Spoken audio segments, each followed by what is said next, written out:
You don't belong here, my daughter snapped, her voice sharp enough to cut through the silence that had filled our living room just moments before. I froze, the papers in front of me trembling in my hands. My son stood beside her, arms crossed, smirking like I was some obstacle they needed to bulldoze out of their way.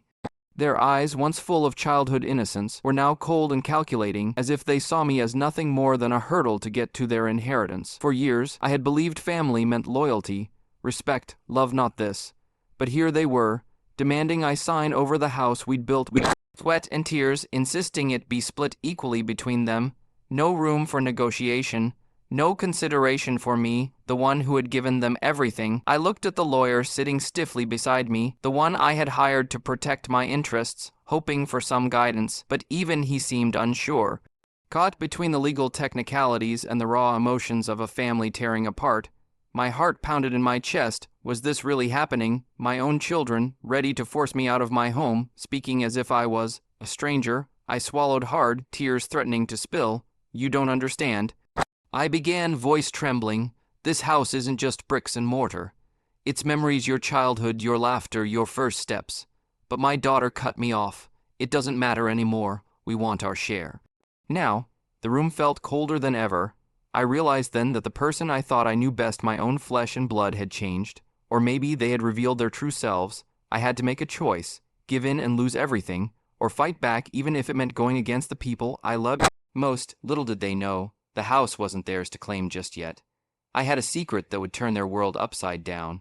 I never thought the day would come when my own children would turn on me like strangers. But there we were, in the heart of our family home, the very walls that had witnessed laughter and tears now echoing with bitterness. It started innocently enough, a casual conversation about the house, something I thought we could discuss calmly, but their faces told a different story. My daughter, usually sweet and caring, sat with arms folded, eyes cold and unyielding. My son, once my little boy who loved to play catch, now wore a smirk that made my stomach twist. We want the house split equally, my son declared, his voice sharp and demanding. No more delays, it's time. My daughter nodded, adding, we deserve our share. You can't keep holding on forever. I blinked, stunned, but this is our home. It's where you grew up. You remember all the memories we've shared here, don't you? Her laugh was bitter.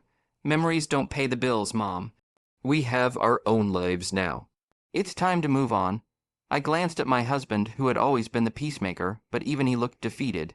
The in-laws had joined them, whispering encouragement, their eyes full of greed masked as concern. I realized then that this wasn't just a simple request, it was a demand backed by an army of family ready to push me aside. The lawyer sitting next to me cleared his throat. If you sign these papers, the house will legally be divided between your children.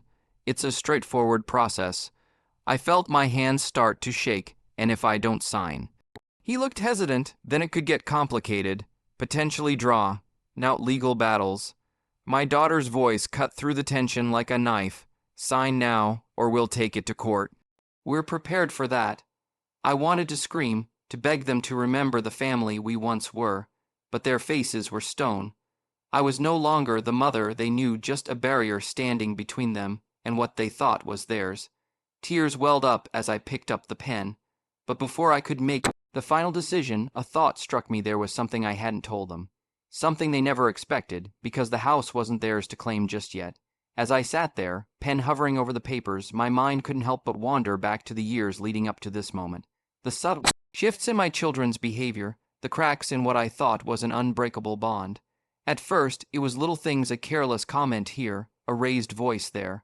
I remember one afternoon when my son complained about the money I spent on a family trip. Why do we have to go somewhere expensive? He'd grumbled, you should save that for us.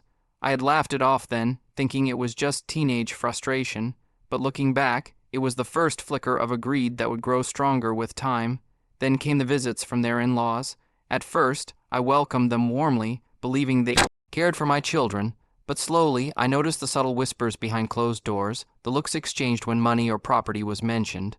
My daughter's husband started suggesting that they deserved more, and that their future was tied to what they could get now, not wait for later. I confided in a close friend once, hoping for advice. She warned me gently, be careful. Sometimes greed can blind even the closest family members. And she was right. Over dinners, I'd catch my children exchanging secretive glances, or overhear snatches of conversations about getting their share. Sooner rather than later, what hurt the most was the way they started treating me with impatience, disrespect, and entitlement. One day, I found a crumpled letter on the floor, a notice from a lawyer about property papers. My heart sank. Had they been planning this behind my back all along? When I confronted them, they brushed it off like it was no big deal. "It's just paperwork, Mom. You don't have to worry." But I knew better. The seeds of greed had been planted, watered by whispers and demands, and now they were ready to harvest. Still, I held on to hope that love and family ties would win over money and betrayal. Until that fateful day in the living room, when they made their final demand, the air in the house felt thick with tension. Every glance, every word was loaded with unspoken threats. My children no longer hid their impatience or their plan to push me out. I could feel the walls closing in. That evening, my son slammed a thick envelope on the dining table. "These are the property papers. We want you to sign them today," he said, eyes blazing with something I barely recognized anymore: entitlement. I stared at the documents. Legal jargon sprawled across the pages, binding me to terms that would strip me of my rights to the home I had nurtured for decades. My heart screamed in protest. I looked at my daughter, who crossed her arms and sneered. "You're making this harder than it needs to be. You should be grateful we're even asking." Grateful for being pushed out of my own home. My voice cracked as I whispered, "You're not listening." "This house is more than just a building. It's my life," she laughed coldly. "Your life, no, Mom. It's our inheritance. We're adults now, and we want what's ours." The in-laws nodded aggressively, their eyes gleaming with victory. They had become the shadowy force behind this betrayal, fueling their greed. I turned to my lawyer, desperation bleeding into my words. "Can I refuse?" "What happens if I don't sign?" he sighed, torn between the law and the family drama unraveling before him. "You can refuse, but they could take this to court. It may drag on for months, even years. You have to be prepared." The weight of that reality hit me like a punch to the gut. Tears spilled down my cheeks as I realized I was fighting not just for a house, but for my dignity, my memories, and what was left of my family. But then, in the corner of the room, my eyes caught sight of something, a thick, old envelope sealed with a faded stamp. I hadn't noticed it before. Curiosity and hope sparked in me. Could this be the key, a way to protect what was mine? I reached for it, hands trembling, and slowly broke the seal. Inside, a folded piece of paper, written in my late husband's careful handwriting, a secret will. The moment I unfolded that yellowed paper, a rush of memories flooded back my late husband's calm voice, his promises, the life we built together. The handwriting was unmistakable, every loop and curve etched with care. I scanned the words, heart pounding. This wasn't just any will, it was a carefully crafted document written years ago that changed everything. The will named the primary beneficiary of the house, not my son or daughter, but their cousin, a quiet, unassuming young man who had always been close to the family but had never demanded anything. Why had my husband chosen him over our own children? I read on. The letter explained, to protect the family's legacy from greed and selfishness, I leave the house to my nephew. He has shown loyalty and respect that my own children have yet to prove. Only when they demonstrate true love and humility shall they have a chance to inherit. I sat back, stunned, a plan carefully laid to shield the home from those who would tear the family apart. I shared the revelation with my lawyer, who looked equally shocked but nodded with approval. This changes the legal standing. The house legally belongs to the cousin unless the children meet certain conditions. But I knew this would ignite a firestorm. When I told my children, their faces twisted in disbelief, anger, and shock. "This isn't fair," my daughter screamed. "He's not family like we are." My son's smug expression faltered for the first time, replaced by a flicker of fear. The room erupted into chaos: accusations, threats, desperate pleas. The secret will was a weapon I hadn't realized I had, but now that it was revealed, the battle had only just begun. After revealing the secret will to my children, the room felt like a battlefield strewn with broken trust and shattered hopes. Their disbelief turned into fury, my daughter's voice shaking with rage. My son's jaw clenched tight, barely able to contain the storm inside him. But I had to stay calm. This was more than just a family dispute now. It was a fight for the truth, for what was rightfully ours, or rather, what was rightfully theirs if they earned it. I called my lawyer the very next day and asked him to gather every piece of paperwork related to the house, the deeds, any addendums, and other legal documents. As he spread the thick stack across the dining table, I braced myself for whatever surprises lay ahead. And sure enough, the property deed held its own secret. According to the will, the house was not just left to the cousin outright.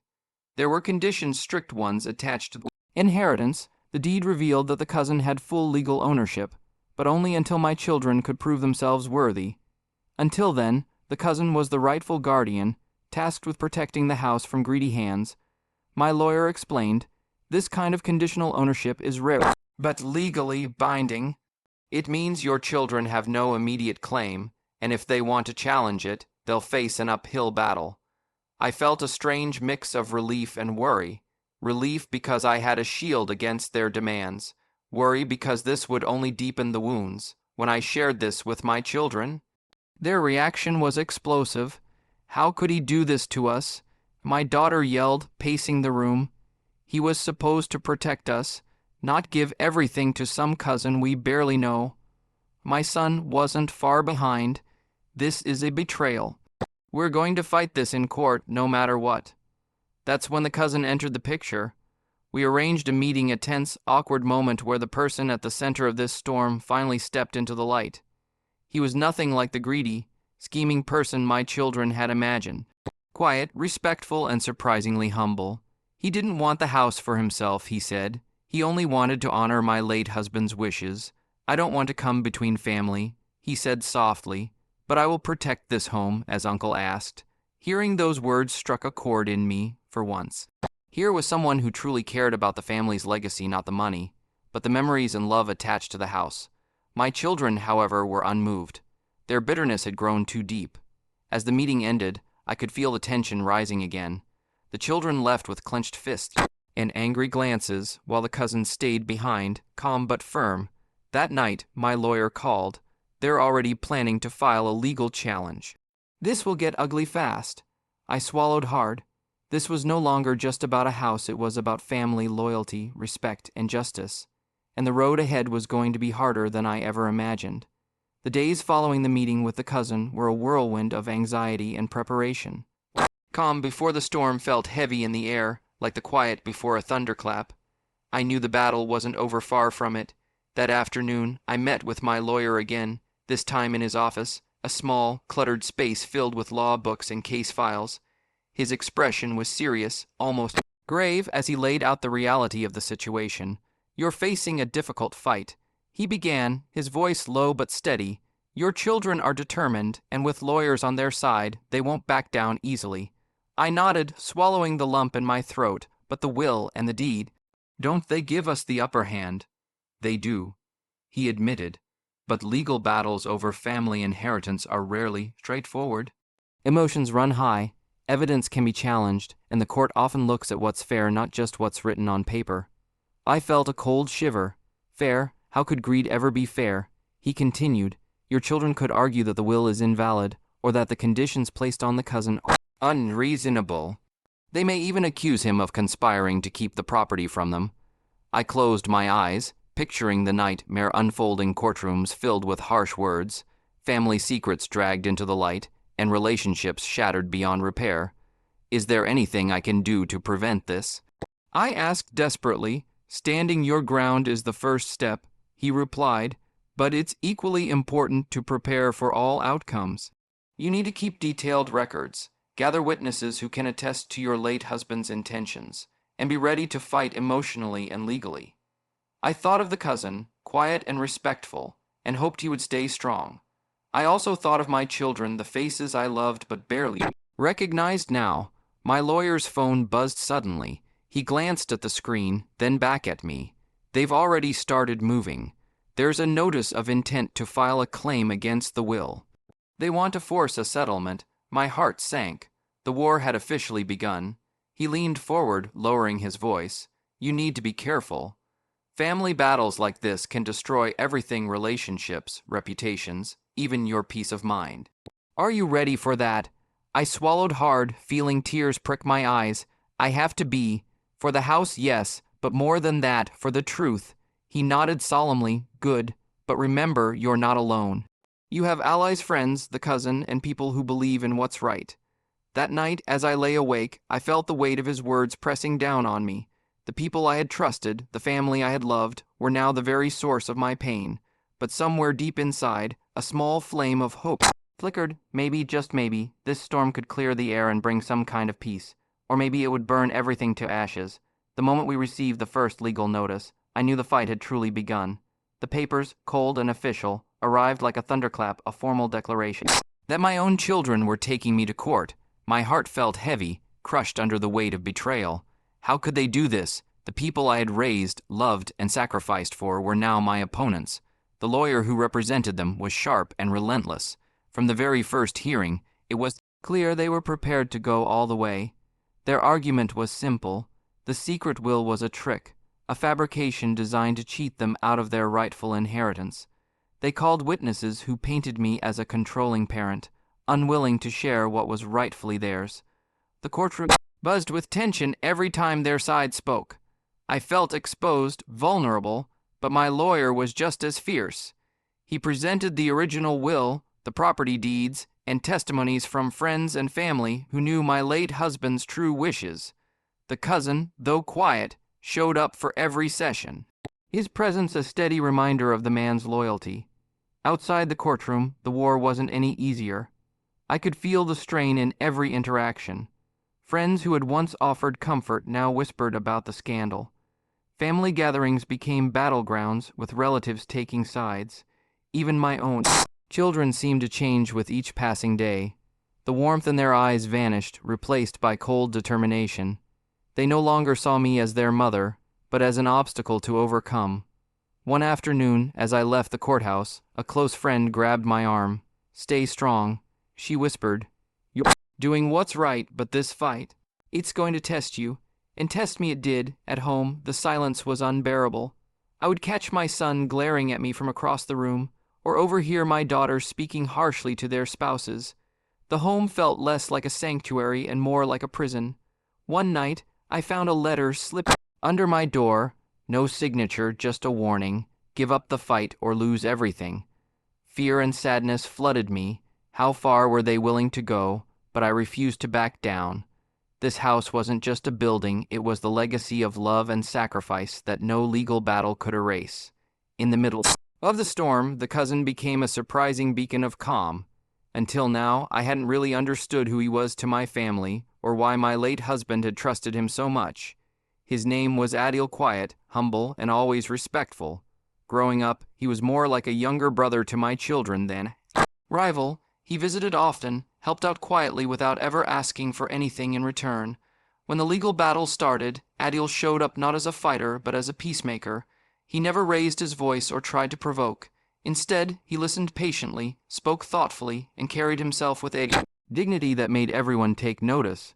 I sat down with him one afternoon, hoping to understand his side. "I don't want this war," he said gently. "I only want to protect what your husband wanted: the house, the memories, the family's honor." His words brought tears to my eyes. For once, someone was standing by my side without greed or anger clouding their heart. But not everyone saw it that way. My children were growing more restless and resentful. At a family meeting, tensions exploded. "You're nothing but a pawn." My son spat at Adil. "This house belongs to us, and we won't let you stand in our way." Adil's face remained calm, but I saw the pain behind his eyes. "I am only the guardian," he said quietly. "The house is your family's legacy, but it is also my duty to protect it from those who would destroy it." My daughter slammed her fist on the table. "We don't need you to protect anything. We just want what's ours." The argument spiraled, voices raised, insults thrown. It was heartbreaking to watch my family fracture like this. Still, Adil stood firm, refusing to be drawn into the chaos. His quiet strength became a symbol of hope to me that perhaps through him, peace could still be found. But as battle raged on, it became clear that my children weren't willing to accept his role peacefully. The next day, I received a call from my lawyer. They're refusing all offers of mediation. They're preparing for the next phase of the legal battle, and it's going to get worse. The day of the family meeting arrived like a storm about to break. I had hoped, perhaps foolishly, that a face-to-face conversation might mend the rift tearing us apart. Instead, it felt like pouring gasoline on a fire. The room was tense from the moment we gathered, my children glaring across the table, their spouses whispering in the corners, and Adil sitting quietly, watching everything unfold. My hands trembled as I took my seat, trying to steady my racing heart. "You've taken everything from us." My daughter started, her voice cold and accusing. "The house, our inheritance, our future." My son nodded. "We should have had this all along. You've kept us in the dark, betrayed us." I looked at them, tears burning behind my eyes. "I never wanted to betray you. I only wanted to protect this family, to protect the home your father loved." Adil spoke calmly. "I'm only here to carry out his wishes." But my daughter was not ready to listen.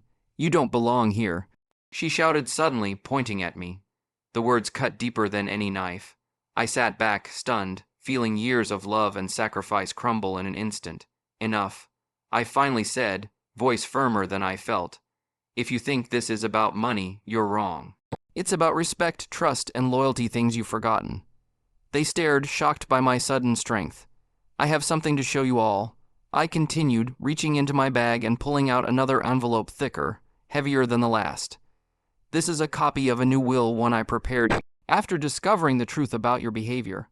Their faces paled as I read aloud the document. The new will stripped all inheritance rights from them unless they committed to rebuilding respect and family unity. "Consider this your chance not just to claim what's yours, but to prove that family means more than greed." The room fell silent, the weight of my words hanging heavily between us. My son's lips curled into a bitter smile. "You think this will stop us? We'll fight it. We always do." I met his gaze steadily. "Then we fight. But I won't let this house or my peace be destroyed by betrayal." As the meeting ended, I knew things had reached a breaking point. There was no turning back. The days after the family meeting felt like walking through a fog, heavy, uncertain, and lonely. But then, something unexpected happened. An ally emerged from the shadows, changing the course of this painful battle. It was Adil, the cousin who had quietly carried the weight of my late husband's trust. One afternoon, he came to my door, his face serious but kind. "I've been looking into some old documents," he said, handing me a thick folder. "There are letters and records that might help us. Things your children don't know about." Curious and hopeful, I spent hours going through the papers. Hidden notes from my husband, letters from friends who could testify to his intentions, and even some financial documents showing how he had protected the house from outside claims. Adil's help was more than just legal, it was emotional support. When I felt overwhelmed, he was there to remind me why I had to keep fighting. Meanwhile, my close friends rallied around me. Some offered practical help, others just a listening ear when I needed to cry. Their unwavering support became a lifeline. The contrast was stark. While my children planned their next moves with growing desperation, I was gaining strength from unexpected places, but the tide was turning, and my children sensed it. Their messages became harsher, their threats more desperate. One evening, I received a phone call from my lawyer. "They're preparing a new strategy, something you won't see coming." I swallowed hard, knowing this fight wasn't over. But now, with Adil and my friends by my side, I felt ready to face whatever was next. The tension had reached a boiling point. Every day brought new challenges, new attacks from my children, determined to claim the house at any cost. But I refused to let their greed destroy everything I held dear. Armed with the evidence Adil and my lawyer had gathered, I called for another family meeting. This time, I was ready. As my children walked in, I saw the surprise in their eyes. They hadn't expected me to fight back this hard. "I have proof," I said quietly but firmly. "Proof of your father's wishes, proof of your own behavior, and proof that this house is not just property, it's a legacy." I laid out the documents, letters from my late husband, financial records, witness statements from friends and family who had seen the sacrifices made to protect the house. Their expressions shifted, the smirks faded, the anger was replaced, if only briefly, by doubt. My daughter's voice trembled. I didn't know." My son's jaw clenched tight. "You think this changes anything? We'll find another way." But the doubt had taken root. Seeds of regret began to sprout. Some of their friends and spouses started pulling away, uncomfortable with the fight spiraling out of control. For the first time, I saw a flicker of remorse in my children. They apologized, hesitant, awkward, but sincere in their own way. I held my ground, though. This isn't about money. I told them, it's about respect and trust, and that has to be earned. Just as I thought we might find some common ground, my lawyer's call shattered the fragile peace. They're filing a final claim. Court is set. This is going to be the last battle. I took a deep breath. The fight was far from over. The courtroom was tense, every seat filled with family members, friends, and strangers drawn to this painful saga. My heart pounded, but I stood tall, ready to face the final challenge. The children's lawyer launched their attack with vigor, questioning every detail of the secret will and deed. They painted a picture of a mother who had deceived her own children, trying to keep what was rightfully theirs. But when my lawyer took the stand, he was calm and precise. He presented the evidence piece by piece: the original will, the property deed, the letters from my late husband, and testimonies from those who knew the truth. Adil sat quietly beside me, his presence steady and reassuring. He was called to testify, and when he spoke about the late husband's wishes and the family's history, the courtroom fell silent. As the hearing dragged on, it became clear that the greed and disrespect my children had shown would not be rewarded. The judge listened carefully, weighing the facts and the family's emotional turmoil. In a moment that felt like eternity, the judge ruled in favor of cousin's guardianship, affirming the conditional ownership and the late husband's intentions. My children sat in stunned silence, the reality of their loss sinking in. But the verdict was not just about property, it was a message. Later, outside the courtroom, my children approached me, their eyes softer, voices quieter. Apologies were exchanged, tentative steps toward healing. I knew the road ahead wouldn't be easy, but this confrontation had opened a door, a chance for forgiveness and rebuilding. The courtroom battle was over, but the journey toward healing had only just begun. As I stepped back into the quiet of my home, I felt a strange mixture of relief and exhaustion. The storm had passed, but its aftermath lingered like a shadow. For weeks, the house felt different, quieter, emptier in some ways, yet filled with the promise of new beginnings. Adil stayed close, not just as the guardian of the house, but as a friend who understood the delicate balance of family and legacy. My children were distant at first, their voices tinged with regret and awkwardness. Slowly, they started reaching out: phone calls, brief visits, hesitant conversations that held the weight of unspoken apologies. It wasn't easy. Trust had been broken, and wounds ran deep. But beneath the hurt, I sensed a desire to rebuild, to find a way back to the family we once were. Friends rallied around me, offering comfort and support. I rediscovered old hobbies, took long walks, and allowed myself to heal. The house, once a battleground, became a sanctuary again. One afternoon, I found myself in the garden, watching the sunlight filter through the trees. I realized that this house was more than bricks and mortar. It was the story of a family's love, struggles, and resilience. I knew there would be challenges ahead. Forgiveness wouldn't come overnight, and some scars might never fully fade. But the lesson was clear: respect matters more than money, and love, even when tested, has the power to heal. As I closed my eyes, I whispered a promise to myself and to my family. No matter what happens next, I would hold on to hope and keep fighting for the family we were meant to be. Looking back on everything, the pain and the betrayal, I realized that this journey taught me more than I ever expected. It was more than a fight over a house. It was a test of what family truly means, what respect really looks like, and how fragile love can be when mixed with greed. I learned that money and property can't buy loyalty or respect. No amount of wealth is worth sacrificing the bonds that tie us together.